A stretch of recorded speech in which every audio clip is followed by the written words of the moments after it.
Python short series program के 30 में आपका स्वागत है। आज हम बात करेंगे एक्सेप्शन हैंडलिंग के बारे में। एक्सेप्शन हैंडलिंग का यूज आपके कोड को रॉबस्ट और एरर फ्री बनाने के लिए होता है। ये आपको रन टाइम एरर को हैंडल करने की सुविधा देते हैं। एक्सेप्शन क्या होता है? एक्सेप्शन वो एरर होते हैं जो प्रोग्राम के एग्जीक्यूशन के दौरान अगर होते हैं, अगर इन्हें हैंडल नहीं किया गया तो वो क्या करेंगे, प्रोग्राम को क्रैश कर सकते हैं। तो हम देखते हैं कि एरर कैसे सॉल्व करते हैं, कैसे कैसे यूज कर सकते हैं एरर हैंडलिंग का।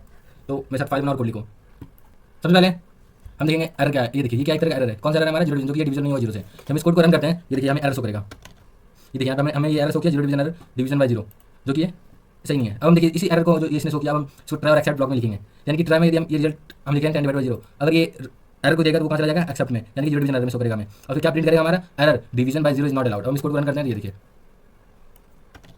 ठीक है, दिया हमें error division by zero is not allowed.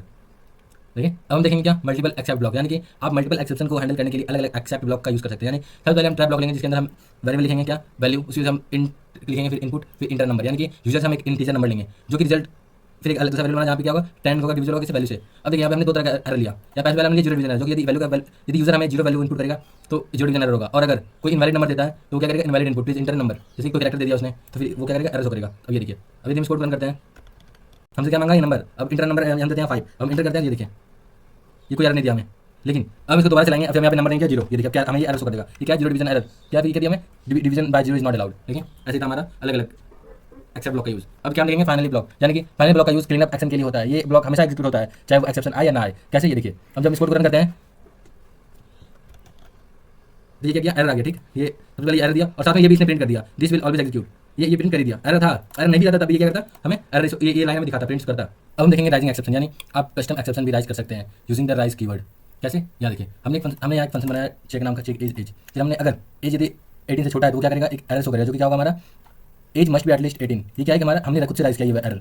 और फिर यदि एज यदि 18 से ज़्यादा होगा, ये क्या करेगा, रिटर्न क्या करेगा, एक्सेस ग्रांटेड। तो चलिए हम चेक करते हैं पहले 18 से 18 एज देखें, क्या ये एक्सेस ग्रांटेड करता है। ये देखिए क्या किया इसने, एक्सेस ग्रांटेड। और यही हम यहाँ पे यदि एज हम कम कर देते हैं, 15 कर देते हैं, हम इसे रन करते हैं, तो ये देखिए अभी क्या शो करता है, एज मस्ट बी एटलीस्ट 18।